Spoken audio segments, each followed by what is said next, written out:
한 주 동안 식구님들 각자의 소임을 다해서 열심히 살아온 줄 압니다.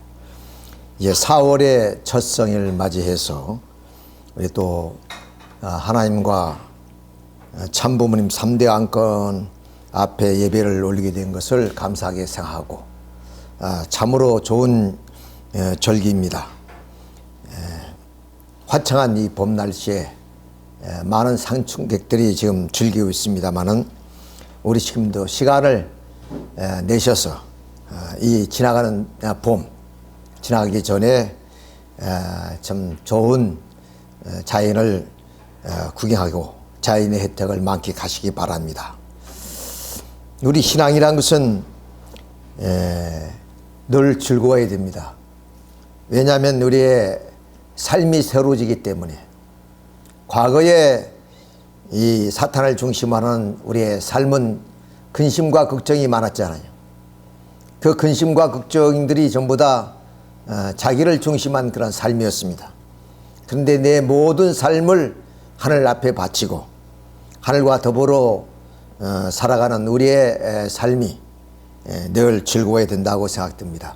요 불 좀 꺼주시고, 마이크 상태가 괜찮습니까? 오늘 말씀은 부활섭리라는 그런 말씀으로 우리 함께 은혜를 나누도록 하겠습니다.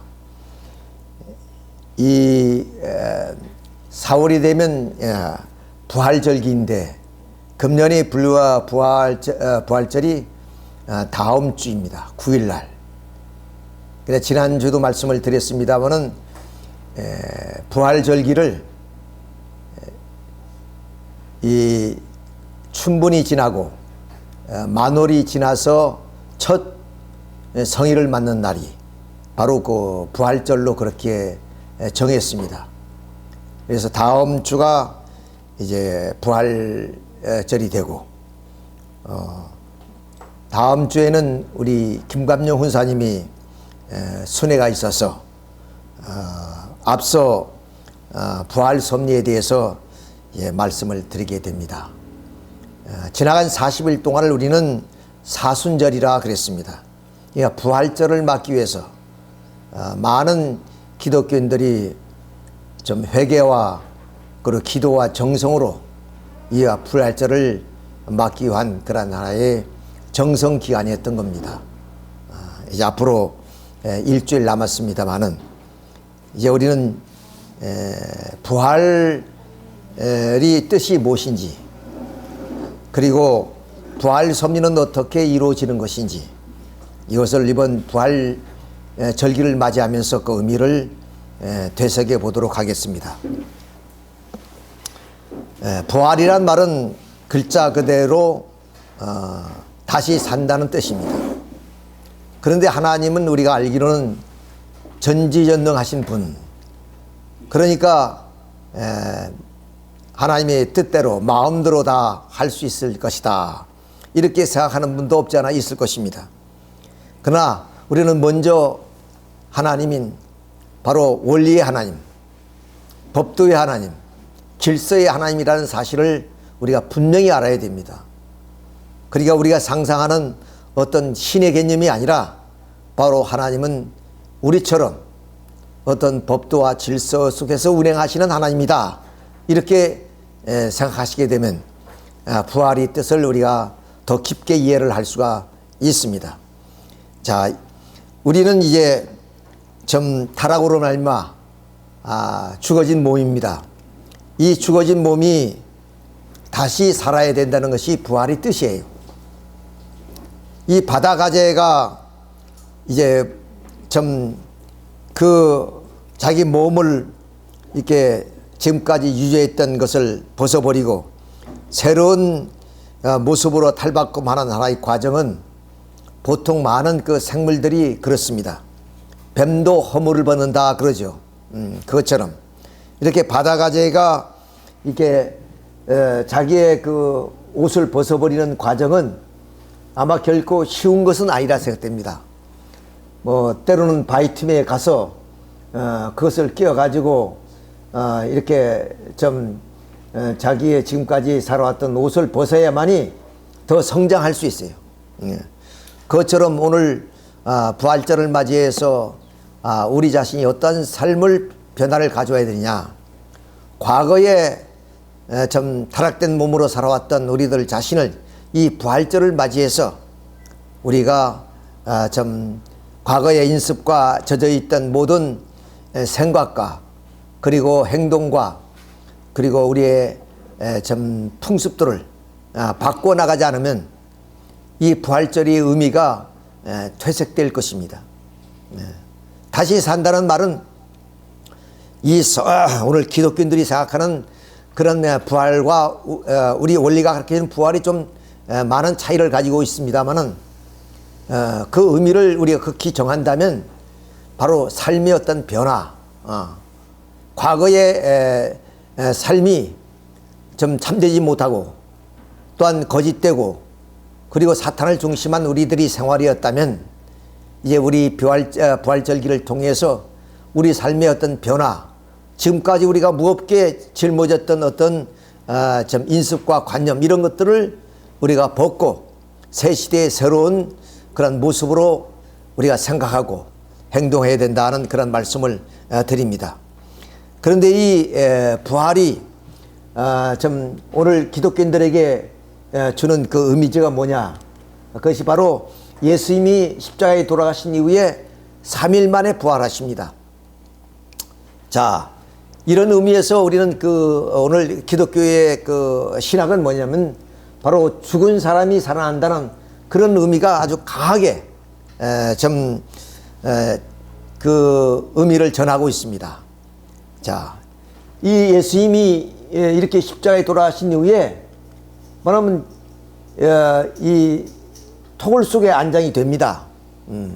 그러니까 예수님은 죄수니까 그냥 이렇게 일반 그런 강도들처럼 죽어지면 그들은 이제 뭐 매장도 하지 않고 그냥 이 뒤에는 이 그 시체가 뭐 쌓이는 곳인데 이렇게 던져서 뭐 시체가 이제 썩어지고 그러는데 다행히도 예수님을 뜻을 좀 이해하는 분이 있었어요. 왜 제자들은 다 도망가 버렸고 예수님이 그 시신을 처리해 줄 그분이 바로 아리마다 요셉이라는 사람이고 니고데모라는 사람입니다. 니고데모라는 사람은 요한복음에 이제 나오는 인물로서 예수님 그 초기에 예수님을 몰래 찾아왔던 관원이라는 편으로 요한복음 3장 3절이 나옵니다. 그분하고 아리마다 요셉이라는 사람인데 이 사람들이 다 그 관원들입니다. 그런데 이분들이 예수님을 많이 이해를 하시던 분이에요. 그리고 이분들이 그 관원들이기 때문에 빌라도에게 그 승인을 받고 이 시신을 십자가에서 내어서 그래도 유대 풍습인 이 동굴에다 안치를 하는 겁니다. 우리는 매장 문화지만 이 사람들은 이 굴 속에 이렇게 좀 안치를 하는 거예요. 자, 이렇게 안치를 했는데 아니 3일이 지나서 이제 막달라 마리아를 비롯한 이 여인들이 그 동굴을 찾아본 거예요. 근데 동굴을 입구를 막는 것이 우리가 이제 뭐 옛날 이거 맷돌이라 그러죠. 큰 맷돌이죠. 이 맷돌로 이 입구를 막았었는데 맷돌이 열려지고 보니까 사람이 없어요. 예수님이 시신이 있어야 되는데 시신이 없는 거예요. 자, 여기서부터 이제 부활이라는 개념이 이제 나오기 시작합니다. 자, 여기서 우리가 성서를 잠시 좀 읽어보도록 하겠습니다. 자, 안식일, 이게 누가복음 28장 1절부터입니다. 안식일 후 첫날 새벽에 이 여자들이 그 준비한 향을 가지고 아마 시신에다 향을 발라드리고 해드리려고 했던 모양이죠. 무덤에 가서 이 무덤에서 굴로 옮겨진 것을 보고 이 돌을 말합니다. 들어가니 주 예수의 시체가 보이지 아니하더라. 이로 인하여 근심할 때 문득 찬란한 옷을 입은 두 사람이 곁에 섰는지라. 이 아들이 두려워 얼굴을 땅에 대니 두 사람이 이르되 어찌하여 살아있는 자를 죽은 자 가운데서 찾느냐. 여기에 계시지 않고 살아나셨으니라. 갈릴리에 계실 때 너에게 어떻게 말씀한지를 기억하라. 자, 그래서 결국 예수님은 이 무덤에서 살아나가지고 이것이 부활이에요. 오늘 기독교인들이 말하는 부활관념이 바로 죽은 사람이 살아난, 그래서 갈릴리에서 제달로고 만납니다. 이 만나는 장면이에요. 자, 그래서 오늘 우리 부활절이란 그 절기를 맞이하면서 부활의 의미를 우리가 바로 알아야 된다 하는 그런 생각을 했습니다. 자, 이런 그 부활관을 가지고 살았던 분이 한 분이 있어요. 그분이 뭐 서울에서 그 좀 고급 관리였는데 암으로 이제 돌아가시게 됩니다. 근데 이 부인이 약사입니다, 약사. 그런데 이 시신을 돌아가시는데 시신을 매장하거나 이렇게 좀 그 화장하거나 그러지 않고 자기 방에서 같이 7년 동안 생활합니다. 7년 동안. 그러니까 아마 약사니까 뭐 방부제 처리를 아마 잘 하시던가 봐요. 근데 부부만 아니라 그 가족과 그리고 시집의 뭐 시누이들 이렇게 같이 샀었어요. 이것이 좀 세간에 알려져서 화제가 됐던 그런 얘기입니다만은, 이런 하나의 죽음에 대한 하나의 좀 관념이 뭐냐. 아까 예수님이 죽음에서 살아나듯이 마태복음 27장의 말씀도 무덤들이 열리며 자던 성도의 몸이 많이 일어났다 그랬습니다.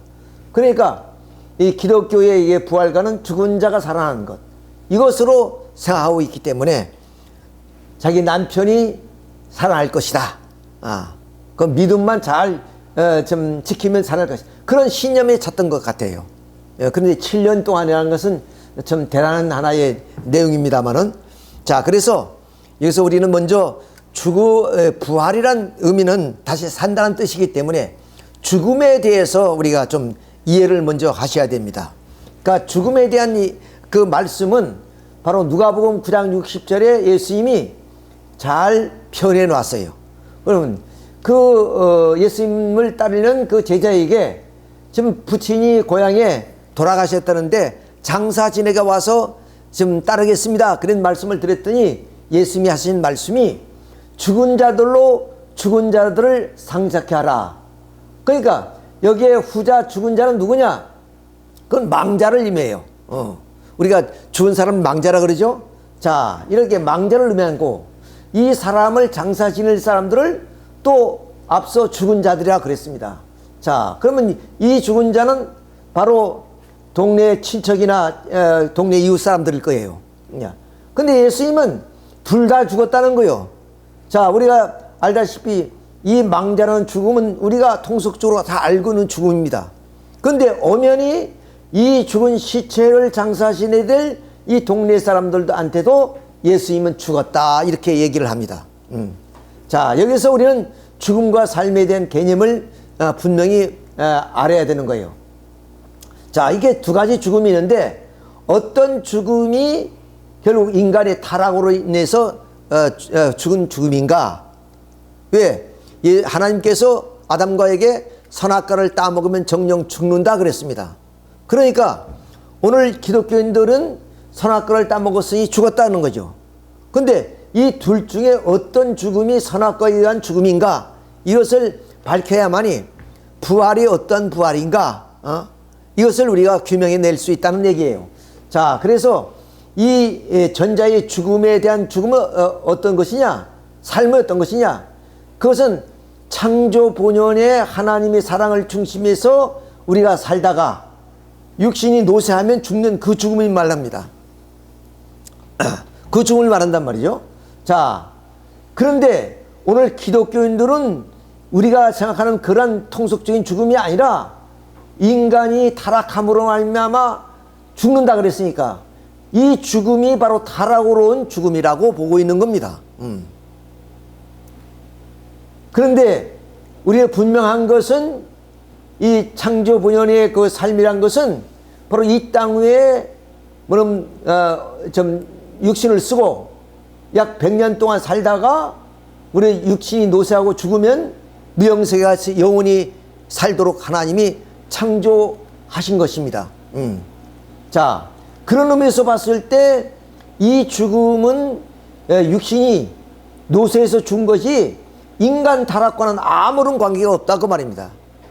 그런데 기독교인들은 따먹으면 죽는다는 그 얘기가 바로 이렇게 우리는 영원히 지상에서 살 건데 선악과를 따먹음으로 인해서 이렇게 죽었다고 얘기를 하는 거예요. 자, 그런데 실제 여기서 우리가 따먹으면 죽는다는 그 말씀 속에서 이 원리적인 죽음은 어떤 죽음이냐? 이런 삶에서 선악과를 따먹어, 그러니까 하나님의 사랑의 주관권에서 있던 우리 인간이 선악과를 따먹으면 사탄의 주관권에 떨어져 있는 입장, 악주관권에 있는 그 상태를 예수님은 죽었다고 봤던 겁니다. 그러니까 이 죽음은 우리의 육체의 삶과 죽음에 아무런 관계가 없어요. 이것은 하나님의 사랑의 기준을 중심으로 해서, 그러면 하나님의 사랑권에 있느냐 사탄의 주관권에 있냐에 의해서 죽음과 삶이 결정되는 거지, 이것은 바로 뭐냐면 이 육체적 관계라든가 이런 게 아무 관계가 없다는 얘기예요. 자, 여기서 보면 사랑은 생명의 근본이 행복과 요소입니다. 왜? 하나님은 바로 사랑이 동기가 돼서 그 사랑을 통해서 우리 인간을 창조하신 거예요. 자, 그러니까 생명이 있어야, 이거 사랑이 있어야만이 생명이 있다고 보는 겁니다. 자, 그래서 우리가 그 계란을 한번 예를 들어 보겠습니다. 자, 이 무정란은 보통 계란이 어미닭이 20일을 품으면 병아리가 됩니다. 이렇게 병아리가 돼요. 자, 근데 이 유정란과 무정란의 차이점이 뭡니까? 같은 그런 하나의 모양이지만은 유정란은 사랑에 의한 생명이 있고 이 무정란은 사랑에 의한 생명이 없다 그 말입니다. 자, 우리 인간이 그런 모습이란 것은 이런 모습이 이렇게 좀 타락한 인간의 모습이나 또 타락하지 않은 창조본의 인간의 모습이나 물론 동일합니다. 모습은 이 계란과 똑같단 말이에요. 자, 그러니까 이것처럼 사랑이 있으면 그 생명이 있고 사랑이 없으면 생명이 없단 말이에요. 자, 왜 무정란이 됩니까? 이것은 암탉이 장닭과의 사랑을 하지 않았기 때문에 여기 생명이 없는 거예요. 그 정도는 여러분 다 아시죠? 자, 성서 봅시다. 요한 1서 3장 14절 보면 사랑치 않은 자는 사망에 거한다고 했어요. 무슨 말? 하나님의 사랑에 거하지 못하면 그건 죽은 것이다. 이런 죽음이 아니라 그것은 이런 죽음이다 그 말입니다. 이런 죽음이다. 로마서 6장 23절은 죄의 싹은 사망이요 그랬습니다. 자, 우리 인간이 선악과를 따먹고 죄 지었으니까 그건 죽음을 이뤘다 그 말입니다. 로마서 8장 6절에 육의 생각은 사망이고, 자, 우리 예수 그리스도로 말미암아 우리가 구원받았다 그랬죠. 근데 예수님은 영적인 구원을 이루시고 육적인 구원은 이루지 못했습니다. 그러니까 그 육적인 생각, 이 육적인 생각은 타락한 그대로의 우리 인간의 삶이기 때문에 그것은 사탄 주관권에 있으므로 그건 사망이다 이렇게 표현합니다. 또 계시록 3장 1절에 보면은 그 사대박 교인들에게 내 행위를 아노니 내가 살았다는 이름을 가졌으나 죽은 자다. 그 사대박 교회의 교인들은 이렇게 움직이고 있고 활동하는 그런 분들이에요. 근데 예수님이 그들에게 뭐야? 그들은 죽었다 이렇게 표현하셨습니다. 또 여기 마태복음 23장 27절은 화 있을진적 외식하는 서기관들이요 바리새인들이요 회칠한 무덤 같다 그랬습니다. 그들이 살고 있지만 그들의 그 삶은 바로 무덤 속의 시체와 같다 그 말이죠. 자, 이런 것을 봤을 때 이 성서에서 말하는 죽음이란 어떤 죽음이냐? 이런 죽음을 강조하는 것이 아니란 말이죠. 타락한으로 말미암은 죽음, 이 죽음을 말하는 것인데 바로 오늘 기독교의 신학은 이런 죽음을 생각하지 않고 어떠냐? 이 육신의 죽음을 의미한단 말이야. 만약에 우리 인간이 타락하지 않았더라면 영원히 살 건데 타락으로 말미암아 바로 이렇게 우리가 죽게 되었다. 이런 좀 역설적인 얘기를 하고 있는 겁니다. 자, 그래서 우리의 여기에 그 창조본이 삶 어떤 거냐? 이렇게 육신을 닿으면 육신을 벗어버리고 영인체만 무형세계에 가요. 자, 그 이유는 뭐냐? 하나님이 이 자연세계도 창조했지만 영적인 세계도 창조했습니다. 그러면 인간이 이 지상에서 영원히 살 거라면 왜 무형세계를 창조했겠습니까? 아, 혹시 인간이 타락할지 모르니까 이런 세계를 예비하기 위해서 뭐냐면 창조한다? 그런 하나님이 어디에 있고 그런 내 법칙이 어디에 있습니까? 자, 그런 걸 보더라도 무형세계가 있다는 사실을 보더라도 우리 인간은 이 자연세계에 바로 100년의 삶을 살도록 창조되었다. 예를 들어서 나비의 예를 들어봅시다. 이 나비가 알을 까고 그리고 이제 번데기가 돼서 청충이가 됩니다. 그렇죠? 그러면 이 청충이가 영원히 여기서 사는 것이 아니라 일시적으로 있다가 그 번데기를 벗고 나오면 나비가 돼요. 나비가 됩니다. 마찬가지로 우리는 영원히 살고 싶은 이상이 있습니다. 그 이상은 육신을 쓰고는 살 수 없어요. 왜? 육신은 물질로 된 에너지입니다. 그러니까 그 에너지가 소모되면은 육신은 늙고 뇌세에서 죽게 돼 있어요. 자, 그러니까 우리 영원한 삶은 무형세계에 가서 영원히 살 수 있도록 되어 있는 것이다. 자, 이런 입장에서 봤을 때 여기에 성서적인 죽음이란 건 어떤 의미를 말하느냐? 삶이란 건 어떤 의미냐? 바로 하나님의 창조 본연의 그런 사랑을 통하여서 생활하는 것, 이것이 삶이고, 하나님의 사랑의 주관권을 떠나서 사탄 주관권에 떨어져 있는 사람은 내가 행동하더라도 내 생리적 기능이 유지되더라도 그는 죽었다, 이렇게 보는 겁니다. 그러면 부활이란 건 죽음에서 다시 살아나는 것이니까 부활의 의미는 뭐냐? 이 시체가 다시 살아나는 것이 아니라 바로 어디야? 이 사탄 주관권에서 하나님의 창조 분야 인가로 돌아오는 삶, 이것이 바로 우리가 부활이다 말이에요. 그래서 서론에 말씀드렸죠.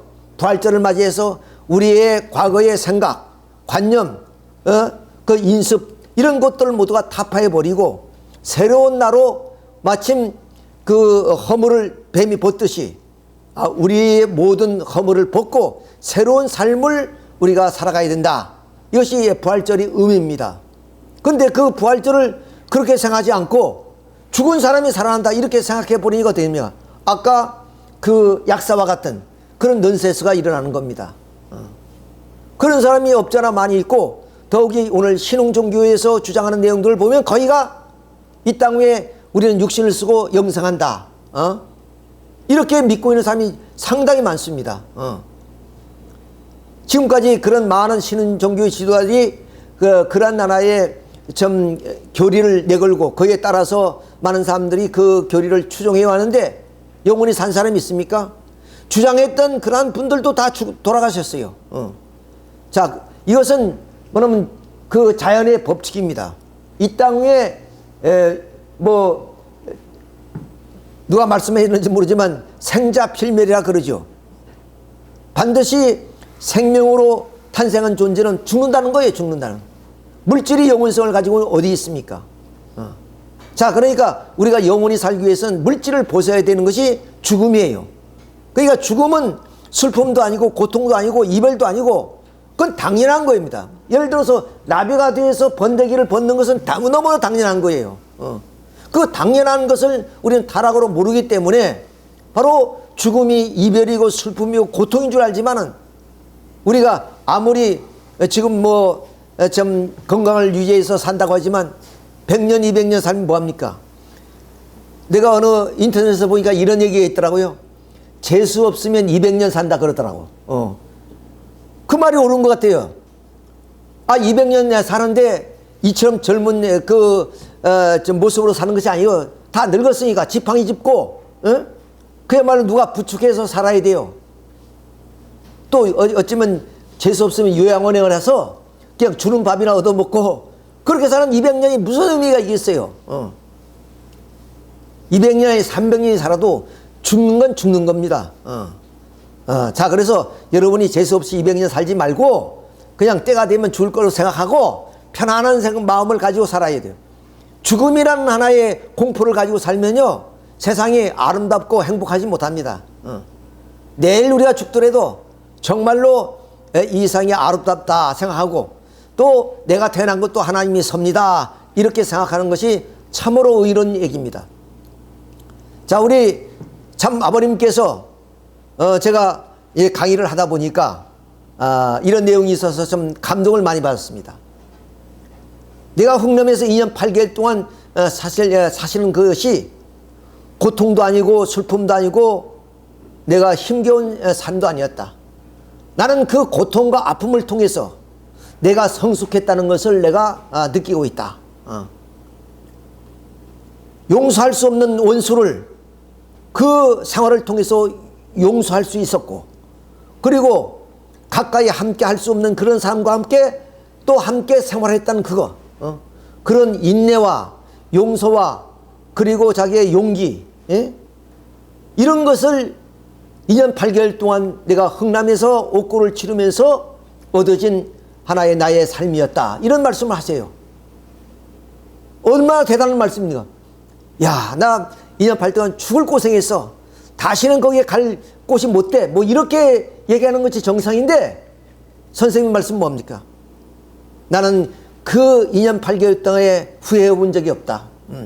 나는 이 삶을 통해서 나의 인내심을 키웠고, 나를 더 연단시켰고, 나에게 더 큰 소망을 심어주었다. 성서에 이런 말씀이 있습니다. 환난은 연단은 인내를, 인내는 소망을 가진다 그랬습니다. 선생님이 바로 그것을 실천하신 분이에요. 마찬가지로 내일 죽는다 할지라도 우리는 하나님이 이렇게 좋은 환경 속에서 우리가 태어나다가 참 열심히 살다가 죽게 됐구나, 감사하게 생각하면서 그렇게 생을 마감하는 것도 좋을 것이다, 그런 생각을 듭니다. 우리 학생이 이거 잘 보여요 거기? 안 보이면 저쪽에 앉아서 보면 좋을 텐데. 자, 그래서 부활이란 것은 이런 망자가 다시 살아나는 부활이 아니죠. 바로 타락한 우리 인간의 모습에서 창조 본인의 세계로 돌아오는 것이 바로 부활이다 하는 것을 여러분이 아시면 되겠습니다. 자, 그러면 이미 서론에 말씀드렸습니다만 하나님은 원리와 법도의 하나님이라 그랬습니다. 그러면 부활하는데도 반드시 섭리가 있어야 되는 거예요. 이 섭리를 다른 말로 하면 원리다 이렇게 말씀드리면, 부활하는 나라의 원리가 있어야지. 예를 들어서 감옥에 간 사람이 물론 사형언도를 받았어요. 근데 이 사형언도를 받은 사람이 감형이 돼서 무기징역으로, 무기로서 또 20년으로 또 감형이 돼서 또 추록하는 사람들이 있습니다. 그런데 물론 원칙도 법도 없이 뭐 법관이 그냥 자기 재량으로 그렇게 하는 것이 아니라, 그러면 사형에서 물론 무기로 감형될 때는 어떤 원칙이 있단 말이죠. 그것처럼 죽은 사람을 살리는데도 반드시 섭리가 있다는 거예요. 자, 그 섭리가 어떤 것이냐? 첫째는 바로 하나님의 심정을 중심으로 해서 창조하셨습니다. 이제 이 창조의 원칙에 의해서 부활하는 거니까. 자, 하나님이 인간을 창조하실 때 어떻게 창조하시느냐? 먼저 심정의 대상으로 창조했습니다. 심정의 대상으로. 우리가 부모가 자녀를 낳을 때 어떻습니까? 뭐냐면 사랑스러워서, 그야말로 태어난 자녀를 뭐냐면 귀엽게 생각하고 또한 그렇게 애지중지 키우죠. 그런 하나님의 심정으로 뭐냐면 창조하시는데 뭘 말씀으로 창조했다니, 말씀으로. 자, 그리고 그 육신을 토대로 해서 우리에게 영인체가 있는데 영인체가 성장하도록 창조했고, 그건 반드시 소생, 장성, 완성의 3단계를 거쳐서 완성하도록 했습니다. 이것이 창조의 원리입니다. 창조의 섭리단 말이에요. 이것이 하나님이 모든 피조물을 창조하실 때, 특히 인간을 창조하실 때 이러한 하나의 원리와 질서 속에서 인간을 창조하신 겁니다. 그러니까 인간은 반드시 태어나자마자 어른이 되는 것이 아니라 성장 과정을 거친 거예요. 왜? 소생, 장성, 완성. 그러니까 유아 시절, 물론 청년 시절, 물론 여기 성인 그 시절이죠. 장년 시절. 이렇게 성장하는 과정. 이 질서적인 3단계죠. 그리고 내 육신을 통해서 내 속에 있는 영인체를 완성시키는 겁니다. 근데 뭐로? 말씀으로. 인격을 도약시키는 거죠. 그래서 우리가 말씀을 공부하는 이유가 여기 있습니다. 그래서 어떤 존재가 하나님의 심정의 아들, 딸이 되는 것. 이것이 창조의 질서예요. 자, 그런데 인간 시조가 이렇게 완성해서 하나님 품에 품게 되는데 선악과를 따먹고 타락해버리고 말았습니다. 그럼 타락한 인간이 다시 부활하는데 원칙도 없고 질서도 없이 하겠어요? 창조가 이런 질서를 통해서 했으니까 바로 부활도 질서가 있어야 한다. 자, 여기에서 뭐는 부활 섭리는 다시 제자리로 돌아가는 거 아니에요. 원래 하나님의 품으로 돌아가야 될 우리 인간이 타락했으니까 이제는 부활을 통해서 하나님 품으로 돌아가는 거예요. 그러니까 복귀 섭리예요. 부활 섭리가 복귀 섭리. 복귀 섭리는 이렇게 창조 목적을 다시 이루고자 하는 것이니까 재창조 섭리다 그 말입니다. 자, 그래서 바로 이 창조 섭리가 이렇으니까 부활 섭리는 뭐에? 창조 섭리에 준해서 이런 식으로 원리가 세워진다 그 말이에요. 자, 어떤 원리냐? 자, 하나님이 심정을 대상으로 지었죠. 하나님께서 우리 타락한 인간을 구원하기 위해서는 시대적인 혜택이라는 게 있습니다. 자, 오늘 여기에 전등이 있는데 이 전등이 시대적인 혜택으로 이렇게 우리는 밝은 빛을 받으면서 우리가 지내고 있습니다. 이건 과학자들이 수고에 의해서 이루어진 거예요. 근데 우리는 수고를 하지 않더라도 과학자들이 수고로 말미암아 그 시대적인 혜택을 받는 거예요.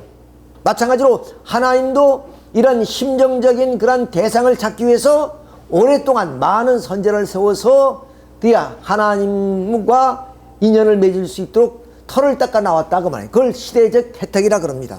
자, 그 다음도 어디에 말씀으로 창조했죠. 말씀으로 복귀하는 거예요. 말씀으로. 그 다음 육신을 통해서 영인체가 성장하죠. 육신을 쓰고 우리의 부활해야 돼요. 육신을 쓰고 죽어버리면 안 돼요. 살아있을 때 부활해야 된다 이게요. 그 다음 요게 성장도 3단계듯이 부활하는데도 3단계로 가는 거예요. 자, 그러면 여기서 영영체, 생명체, 생명체. 예. 우리 식구님들은 이걸 좀 외워두셔야 돼요. 그냥 뭐 늘 얘기하니까 그냥 그런가 생각하지 말고 이게 영영체, 생명체, 생명체 이것이 완성하는 거예요. 그러면 이런 완성한 영인체는 어디에? 천국에 들어가는 거죠. 자, 이러한 원칙에 의해서 부활 섭리를 한다. 그러니까 하나님은 그냥 무작위로 이게 창조하시고 무작위로 그냥 당신이 마음에 묻는 사람들을 부활시키고 그런 것이 원리와 법도의 질서에 의해서 이루어진다. 법도의 하나님, 질서의 하나님이라는 것을 우리가 아셔야 되겠습니다. 자, 그러면 우리 여기에 살고 있는 사람들이 어떻게 부활하느냐? 자, 이런 원칙이 있었죠? 아까 이 부활 섭리의 원칙입니다. 이 원칙에 의해서 우리가 부활하는데, 자, 여기서 우리 인간이 타락했지 않습니까? 자, 그럼 하나님께서는 시대적 혜택을 입기 위해서 아담이 타락한 이후에 얼마 동안 시간이 흐르냐? 2000년의 시간이 흘려서 뭐냐면 이 땅 위에 믿음의 조상 아브라함을 세웠습니다. 이런 왜 하나님의 섭리는 어떤 중심 인물을 통해서 이루어지지 개개인을 하나님이 다 찾아가서 하나님이 섭리하시는 거 아닙니다. 그러니까 이런 중심 인물을 세울 때까지 얼마나 시대적으로 2000년 걸렸어요. 2000년. 이 사이에 얼마나 노아도 있었고 얼마나 의인들이 많이 있었습니까? 이런 의인들이 결국 피를 흘리고 의를 위해서 살다가 죽었습니다. 그런 사람의 피를 밟아서 2000년 만에 아브라함이라는 믿음의 조상이 탄생하는 거예요. 자, 여기 아브라함이 이렇게 세울 때까지 하나님은 시대적 혜택을 드냐 부활 기대 섭리 시대라 그래요. 그러니까 부활할 수 있는 터를 닦는 기간이었어요. 이때는 아무리 잘 믿어도 부활될 수 없어요. 터가 없으니까. 만약 집을 지으려면 집을 터를 닦는 것처럼. 자, 이렇게 부활 기대 섭리 시대가 2000년 지나서 시대적 혜택에 의해서 이 아브라함 시대부터는 부활의 혜택을 받는 거예요. 이 시대에는 아무리 부활의 혜택을 받으려도 시대적으로 그 시대가 아니었습니다. 그러나 아브라함 때부터는 시대적 혜택이 나타납니다. 왜? 이만큼 기대를 닦았으니까. 아브라함 때는 소생부활 섭리 시대라 그래요. 그래서 이 시대에 부활할 수 있는 말씀을 주십니다. 말씀. 그것이 구약이에요. 구약 율법입니다. 이 율법을 잘 믿고 행함으로 말미암아 지상에서 어디에서 바로 영영체를 이룹니다. 영영체를 이룬단 말이에요. 예, 영영체, 생명체, 생명체 이렇게 가는데 첫째는 이렇게 첫 단계로 갑니다. 자, 근데 이 시대는 바로 이렇게 소생부활 섭리 시대이기 때문에 율법을 믿고 그것을 잘 행하면 영영체급 영계에 가는 거예요. 이 영계, 여기 갑니다. 더 이상 못 가요. 이 시대가 그런 시대이기 때문에. 그래서 영영체급 영계 간다. 그러니까 낮은 영계 가는 거예요. 낮은 영계. 그 다음 다시 하나님은 예수님을 이 땅에 보내셨습니다. 자, 그래서 이거 예수님이 그러면 이 부활 섭리를 완성해야 되는데 결국 예수님이 십자가에 돌아가시고 말아요. 그러니까 예수님이 영적인 부활을 통해서 부활 섭리를 장성 부활 섭리를 해 오셨어요. 따라서 이 시대는 뭐냐면 시대적 혜택이죠. 그 다음 뭐냐면 말씀은 신약의 복음의 말씀을 주십니다. 이 복음의 말씀을 잘 믿으면 이 시대는 시대예요. 이때는 우리 영인체가 생명체만큼 성장합니다. 그렇죠? 그러면 이 영인체가 죽어서 가는 곳이 어디냐? 그것이 낙원이에요. 그래서 예수님이 오른편 강도에게 너는 낙원에 가 있으리라 하시면 예수님도 낙원밖에 못 갔어요. 자, 이렇게 해서 이 낙원에 가는 거죠. 자, 그러면 이제 예수님 시대 2000년이 지나서 이것이 바로 오늘의 시대입니다. 재림주임 시대.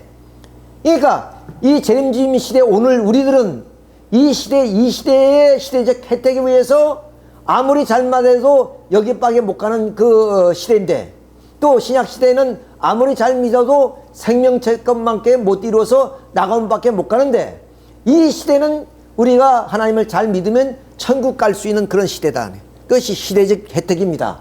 자, 그래서 여기에 완성부활 섭리 시대는 이 시대를 위해 주시는 하나님의 구약과 신약을 성취하는 성약의 새 말씀을 주십니다. 그 새 말씀을 잘 믿고 오신 주님을 잘 모시면 어때야? 우리 영인체는 생영체를 이루어요. 생영체를 이루는 영인체는 어디 가냐? 천국에 들어간다 그 말이에요. 아무나 천국 가는 거 아니에요 그냥. 이렇게 시대적 과정이 있단 말이에요. 이렇게. 그러니까 과연 구약 시대의 사람에 비했을 때 신약 시대 사람에 비했을 때 오늘의 우리는 얼마나 시대적인 혜택을 받습니까? 이걸 떠나서라도 오늘 우리 사회 환경 문명을 보더라도 아니 예수님 시대에 전기가 있었습니까? 뭐 KTX가 있었어요? 뭐 비행기 타고 세계 일주합니까?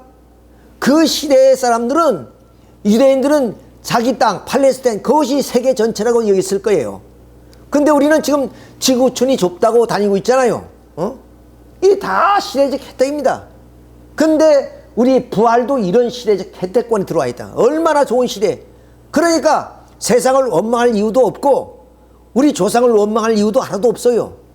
왜? 조상들이 다 닦아놓은 기대 우리에 오는 겁니다.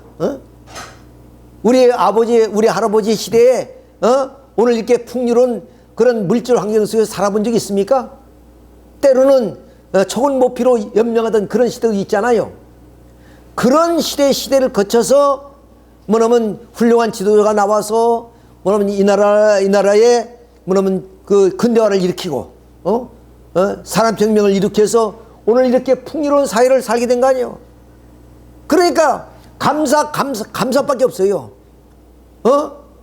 이웃을 봐도 감사고 이 나라 지도자를 봐도 감사고 이 나라의 그런 조상들을 봐도 감사하고 감사해야 되는데 지금 세상을 바라보면 모두가 감사는커녕 원망밖에 없어요. 원망밖에. 자, 이런 시대에 우리는 살고 있습니다. 자, 그러니까 얼마나 좋은 시대에 우리가 살고 있느냐 이것을 우리가 알아야 돼요. 자, 이것이 우리가 살았을 때 우리가 이렇게 해서 가는 겁니다. 그러니까 이미 이건 지나간 역사고 다 이어서 이 시대에 우리는 살고 있어요. 그럼 이 시대에 내가 천국 갈 수 있는 길은 뭡니까? 여기에 반드시 어떠냐? 책임 분담, 자기 책임 이걸 해야만 가는 거예요. 시대가 아니더라도. 그렇잖아요. 봄철에 씨앗을 땅에 심어야 뭐냐면 가을에 곡식을 거둘 거 아니에요. 절기는 왔는데 내가 게을러서 씨앗을 안 심으면 가을에 수확이 없습니다. 만사가 다 그렇습니다. 시대가 아무리 나한테 오더라도 내가 게을러서 공부도 하지 않고 내가 게을러서 움직이지 않으면 이 문명의 혜택을 못 받아요.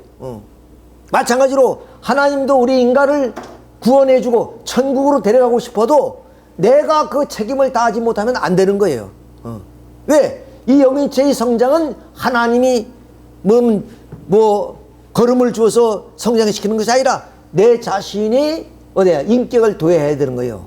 그래 한번 서론에 말씀드린 것처럼 부활절을 맞이해서 내 생각과 내 인습과 내 관념과 모든 것을 다 벗어버리고 우리는 새로운 나로 새로운 자로 태어나야 된다 말씀드렸죠.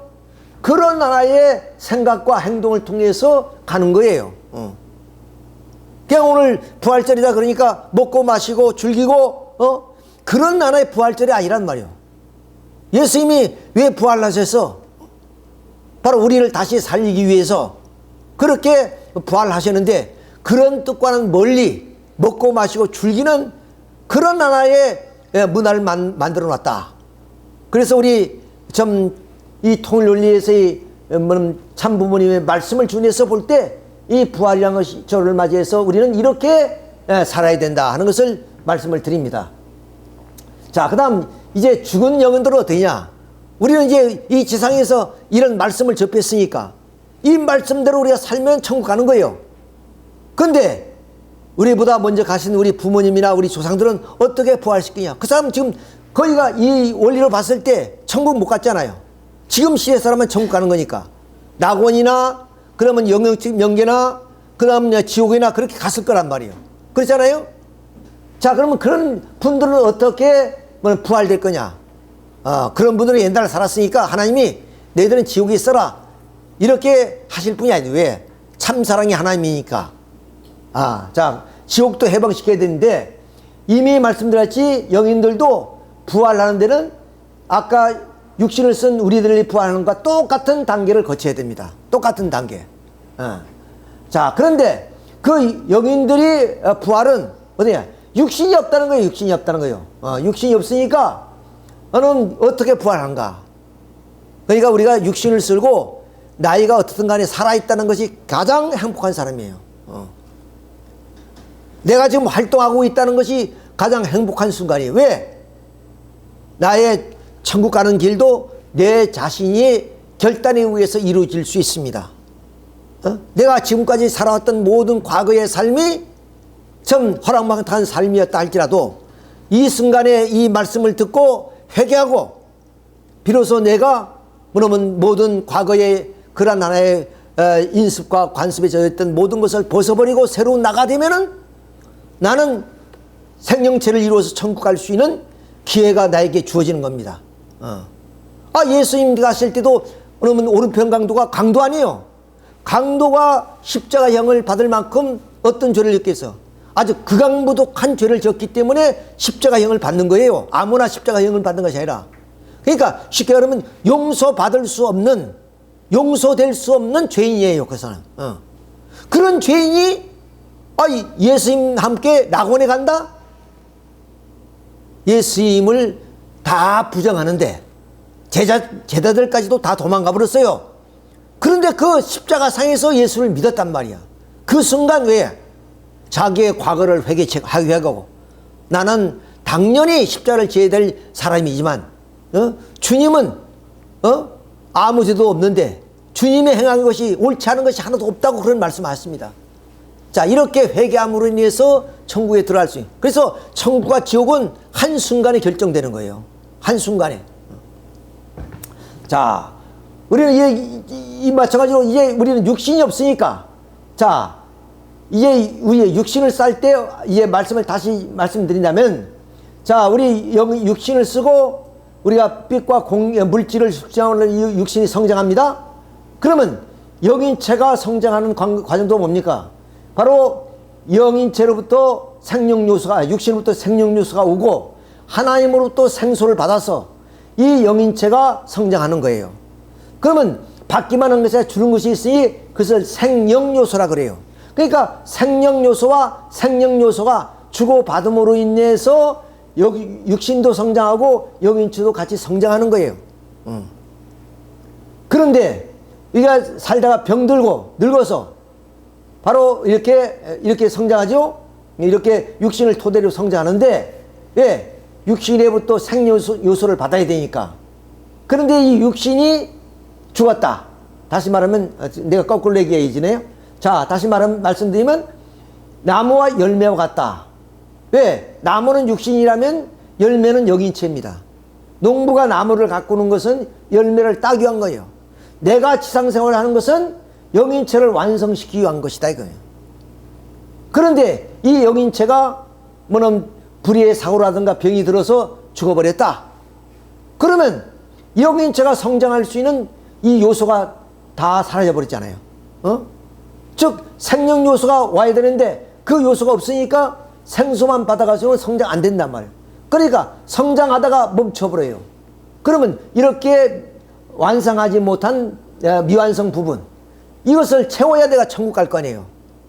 성장하지 못했는데 마침 나무 열매가 낙과되어 버리면 영원히 그건 상품이 될 수 없지요. 그런데 다행스럽게 우리 인간이 어머니 태 속에서 10개월을 못 채우고 뭐 칠삭동이라든가 일찍 태어나면 인터넷 귀에 넣어가지고 기간을 맞추죠. 이것처럼 우리 영인체의 미완성한 부분을 채우는 방법이 딱 있어요. 그것이 뭐냐? 자기의 육신은 없지만은 남의 육신을 빌어서, 지상에 남의 육신이 있단 말이야. 남이 있단 말이야. 그 지상인에게 뭐냐면 심령이나 지능이나 환경이나 모든 것이 맞아야 돼요. 코드가 맞아요. 예를 들어서 간 이식 수술을 하는데 그럼 혈액을 뽑아서 그럼 간의 수치라든가 모든 것이 맞아야 간 이식 수술을 할 수 있잖아요. 아무나 간을 줄 수 없는 거야. 모든 조건이 맞은 사람한테만 받을 수 있는 것처럼 육신이 죽은 영인도 자기가 육신이 없으니까 남의 육신을 빌어서 부활하려고 하는데 이런 기준이 맞아야 된다고 그래. 이런 기준이 맞아. 자, 이런 기준 하에서 인연이 되면 바로 이 영인체가 지상인에게 뭐냐면 접신하죠. 우리가 이렇게 좀 재림한단 말이에요. 이렇게 재림해서. 그래서 이 지상인에게 영적인 역사를 하게 됩니다. 그것이 예언이고 병을 고치는 신유고 방언이고 안수고 이런 거예요. 어떤 애들이 신기 글씨를 잘 써요. 뭐 태어나자마자 한 두세 살 되는데 영어도 하고 수학도 잘하고 막 그런단 말이야. 그건 자기의 어떤 지능에 의해서 되어지는 것이 아니라 할 수 있는 연령이 아니잖아요. 이것들은 모두가 다 어디야? 그 영적인 현상입니다. 영적인 현상. 자, 이렇게 함으로 인해서 영인은 이 지상인에게 이러한 능력을 주고, 그리고 지상인은 자기도 모르지만 이 주는 영인을 위해서 협조하는 겁니다. 협조해요. 자, 그러면 이 지상인은 남의 육신을 통해서 이렇게 미완성한 분야를 완성시킨다 말이에요. 자, 이렇게 해서 생명체를 이루어야 이 영인은 어디야? 천국 가는 거예요. 자, 그런데 자기 육신을 쓰고도 아무리 하나님을 믿으라도 안 믿는데, 그럼 나도 알지 못하는 지상인을 붙들고 내 손을 들어줘서 그럼 들어주겠냐고. 지금 여기에는 많은 조상들이 와 계십니다. 여러분이 조상들이. 여러분 조상들이 뭐라고 많이 얘기하고 있어요. 근데 여러분은 지금 그것을 알아먹지 못하죠. 내 조상이 무엇이 원하는지 몰라요.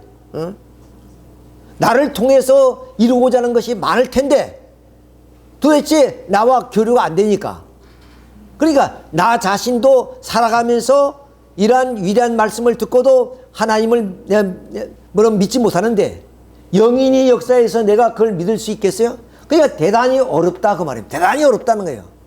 그러니까 언제 우리가 부활하느냐? 살아있을 때 미련 없이 부활하고 가야 된다는 얘기예요.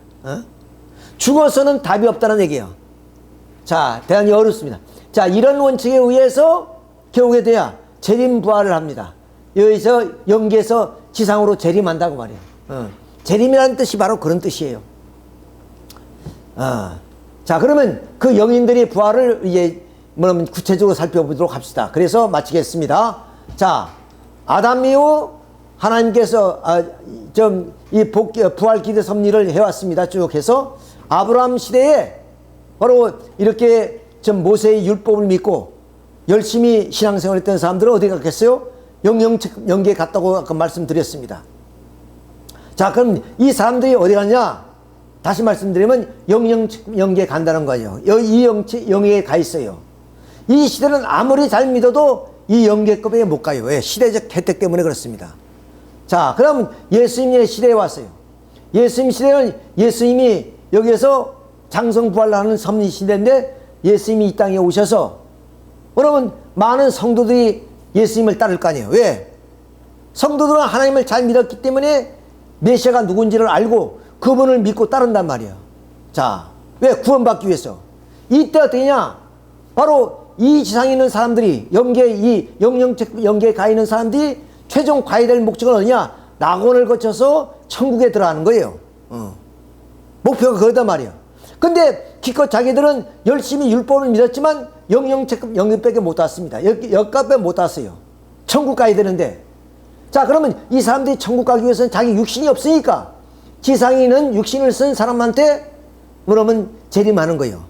그래서 유다서 1장 14절을 보면 아담이 칠때 손 그 에녹이 말하기를 많은 사람들이 예수님과 함께 지상에 내려왔다는 얘기가 있습니다. 그 뭐냐? 예수님이 올 때 예수님을 우리가 믿어야 나도 천국 갈 수 있다. 이런 소망을 가지고 영계에 있는 영인들이 내려온다는 거예요. 지상에. 그래서 지상에 내려오면 누구예요? 우리 같은 지상인에게 뭐냐면 재림하는 거예요. 갑이라는 사람, 을이라는 사람, 병이라는 사람한테 다 내려온단 말이야. 내려와서 그 갑이라는 사람의 협조를 받고 을이라는 사람이 협조를 받아서 그 사람도 이 지상에서 부활하듯이 그렇게 부활을 해 나가야 되는 거예요. 그런데 이렇게 내려왔단 말이죠. 유다서 1장 14절의 말씀처럼 예수님과 함께 많은 사람들이 내려왔다 이렇게 했습니다. 자, 그런데 예수님이 십자가에 못 박아 돌아가셨어요. 그러니까 부활 섭리가 완성하지 못하고 장성 부활 섭리를 하는 거예요. 장성 부활 섭리. 자, 그래서 예수님 시대에 예수님을 잘 믿은 사람들은 어떻게 해야? 어디로 가겠어요? 생명체급 영계인 바로 낙원에 들어가는 거예요. 낙원에. 자, 낙원에 들어갔단 말이야.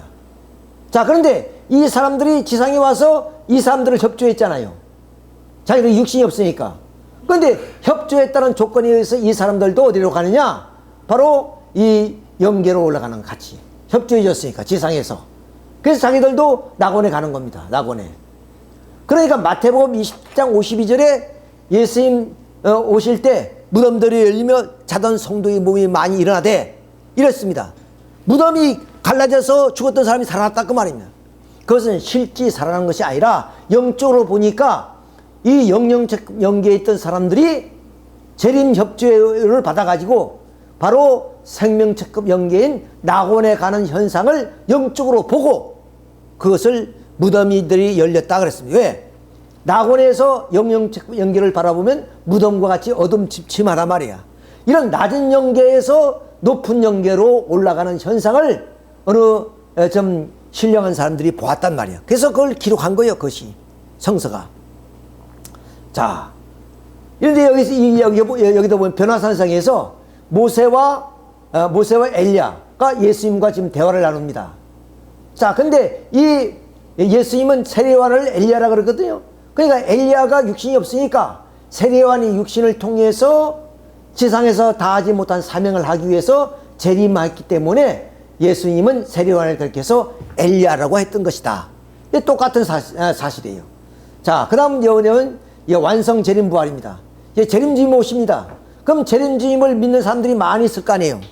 자, 그런데 이 낙원에 가 있는 사람들이 최종 목적은 천국 가는 겁니다. 그러면 스스로 천국 갈 수 없어요. 육신이 없기 때문에.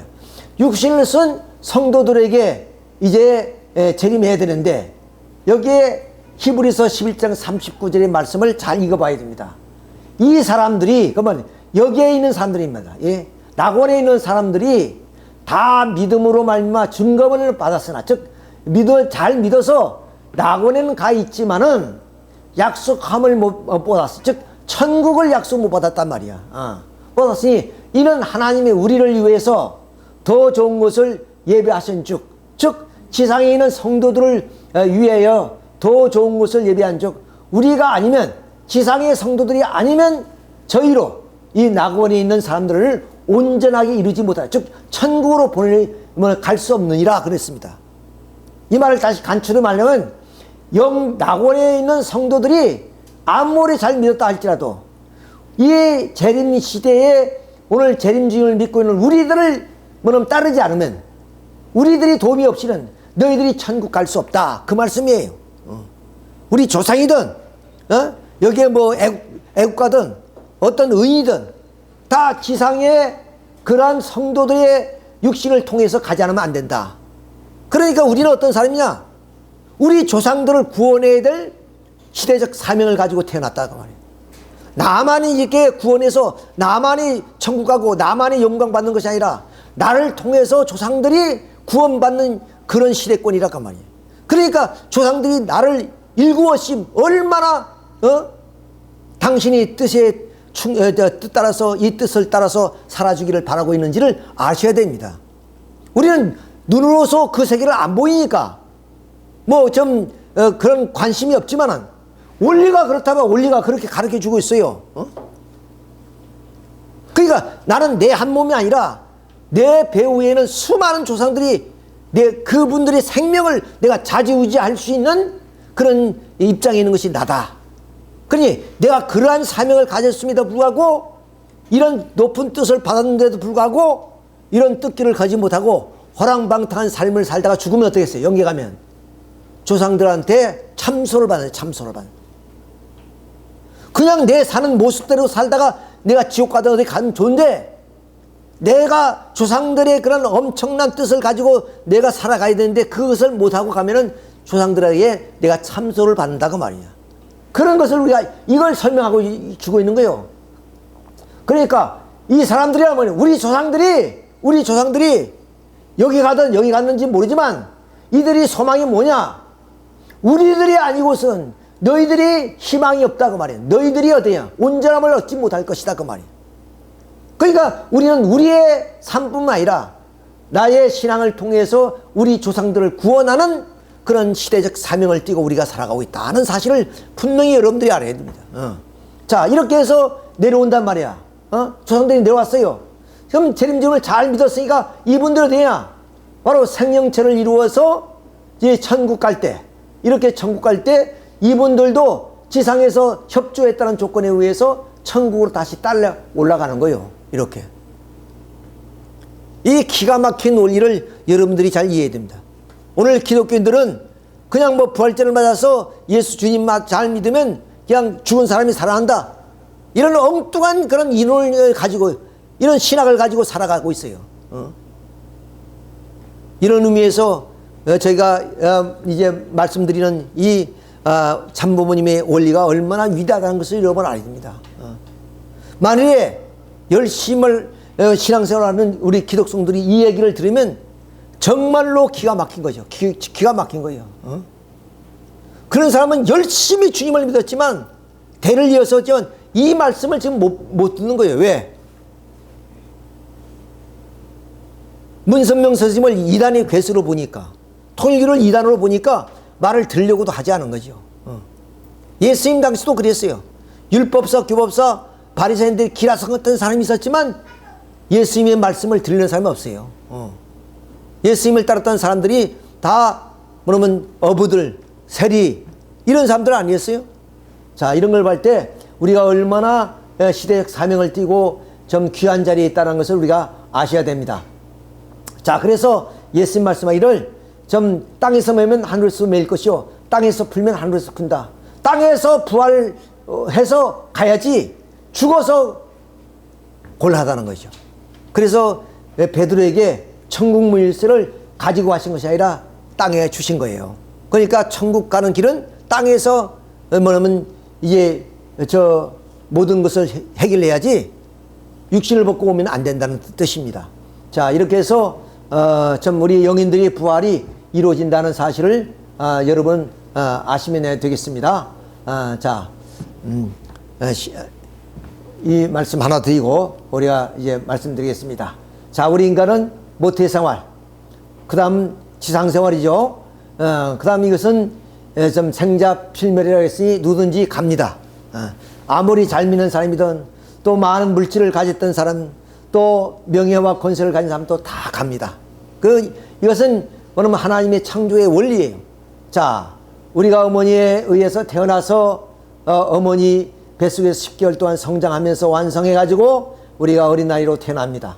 그래서 지상에서 공기를 마시면서 성장하여 결혼하고 늙고 죽습니다. 예. 죽으면 이제 영계에 가는 거예요. 자, 이 생활은 마침 나비와 청충이 같다고 말씀드렸습니다. 나비가 알을 깨고 그것이 번데가 되어서 청충이가 되어서 뭐냐면 이 번데기 속에 있을 때 거기서 깨어나야 나비가 됩니다. 마찬가지로 내가 육신을 쓰고 있는 그 기간은 이 땅에 영원히 살 수 없어요. 그래서 그 육신을 벗고 나가면 내 이상이 이루어지는 겁니다. 그렇죠?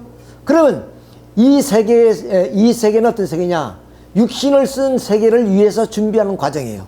자, 어머니 10개월 동안 물속에서 이목구비를 갖추고 모든 기관을 형성합니다. 지상에 태어나서 부족함이 없도록 다 모든 것을 갖추면 10개월에 해당됩니다. 태어나서 여기서 어떻게 됩니까? 이제는 가정생활을 통해서 부모사랑, 부부사랑, 자녀사랑, 형제사랑을 채우려서 사랑을 만끽하고 그 사랑을 가지고 우리는 영계에 가는 거예요. 영계에 가는 거예요. 흔히들 말하죠. 빈소로 와서 빈소로 가는 인생. 결코 그렇지 않습니다. 결코 빈소로 오는 것이 아니라 내가 태어난 것은 수대의 조상들의 그런 혈통적인 인연을 통해서 내가 태어나고 그 다음 내가 갈 때는 지상에서 부모사랑, 부부사랑, 자녀사랑, 형제의 사랑을 듬뿍 가지고 가야 되는 거예요. 왜? 이 세계는 사랑의 세계이기 때문에. 이 세계는 공기 세계이기 때문에 폐와 코를 가지고 공기를 흡수하면 돼요. 근데 이 세계는 사랑의 세계이기 때문에 사랑이 없으면 난 어때요? 소외를 느껴요. 사랑이 없으면 나는 삶의 의미를 못 느낍니다. 그러니까 그 사랑은 어때요? 지상에서 육신을 쓰고 가정을 통해서 채울되는 사랑이에요. 그러니까 시집 장가 가야 되고 자녀를 낳아야 되고 그래서 손자까지 보면서 살아봐야 인생이 무엇이고 사랑이 무엇인 줄 알아요. 그런 사랑을 가지고 영계에 가서 그 사랑을 토대로서 내가 하나님을 사랑하고 이웃을 사랑하면서 천국 생활을 한단 말이에요. 그러니까 천국은 다른 것이 아니라 사랑을 노래하는 곳이다. 사랑을 노래하는 곳이다. 자, 이것이 우리의 삶입니다. 이런 삶을 우리가 살아가야 된다. 그래서 지상에서 모든 문제는 해결돼요. 죽어서 부활하려고 하지 말고 이 살아있을 때 난 타락 후손이기 때문에 타락성을 벗고 부활해서 영생 부활 그리고 영원한 하나님의 품에 안게 된다고 말이에요. 자, 이러한 우리의 삶을 오늘 이 부활절기를 맞이하면서 참 이 부활의 의미가 무엇인지를 우리가 다시 한번 느껴보는 그런 시간이었습니다. 자, 우리가 태어나는 것은 내가 남자가 되고 싶고 남자 된 것이 아니고 여자가 되고 싶고 여자가 된 것이 아니라 선택되었습니다. 조상년들이 하나님이 나에게 남자 되라 여자 되라 그렇게 주었어요. 그래서 태어난 나는 내가 자유의지로 내가 뭐냐면 대통령이 되느냐 내가 누가 되느냐 목사가 되느냐 이 모든 자유의지입니다. 또 내가 선한 사람이 되느냐 악한 사람이 되느냐 내가 부활해서 천국인으로서 갈 수 있느냐 모든 나의 자유의지의 삶이에요. 자, 이런 자유의지의 결과로서 나는 가는 겁니다. 내가 악행이 있으면 지옥 가는 것이고 내가 이 땅 위에서 사랑을 베풀며 선한 삶을 살았으면 천국 가는 것이고 내가 지상에서 부활했으면 천국 가는 겁니다. 이 세계는 결과의 세계단 말이에요. 마침 나무 열매가 나무에서 떨어지면 그걸로 결론이 납니다. 나무에서 충실히 익은 열매는 상품이 돼요. 그러나 충실이지 못한 낙과는 영원히 뭐냐면 상품으로서 상될 수가 없는 것처럼 우리 인생은 이렇게 참 결론이 이어진다. 그러니까 우리는 죽음도 그것은 이별도 아니고 고통도 아니고 영원한 하나의 불행이 아니고 새로운 삶을 영위하기 위한 것이고 지상의 삶이 연장이라는 사실을 우리가 아시기를 바라겠습니다. 자, 우리 소망을 가지고 이 찬송 하나 부릅시다. 이 몸의 소망 무엔가 우리 주 예수뿐일세 우리 주 예수밖에는 믿으리 아주 없도다. 주 나의 반석이시니 그 위에 내가 서리라 그 위에 내가 서리라. 무섭게 바람 부는 밤 우리 얼핏 설렐 때 우리 주 크신 은혜에 소망에 닻을 주리라. 전하의 반석이시니 그 외에 내가 서리라. 그 이외에 내가 서리라. 세상에 맺던 모든 것 그날 그날 되어도 구주의 언약 미사와 내 소망 더욱 크리라. 전하의 반석이시니 그 외에 내가 서리라. 그 이외에 내가 서리라. 바라던 천국 올라가 하나님 앞에 배울 때 구주의 일을 힘입어 어여시 앞에 서리라.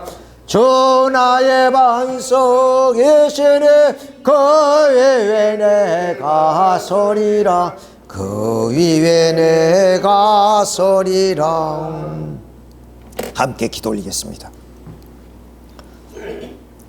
2000년 전 예수님이 인류를 구원하러 오셨지만은 유대인들이 무지와 목매로 말미암아 당신의 뜻을 이루지 못하신 채 당신은 인류의 모든 죄를 짊어지고 십자가를 짊어지셨지만 그 십자가의 은혜는 결국에 영적인 구원에 불과했고 육적인 구원을 남겨놓고 가야 했던 예수님의 한과 슬픔이 얼마나 컸사옵고 하나님의 온통함이 얼마나 컸겠사옵니까?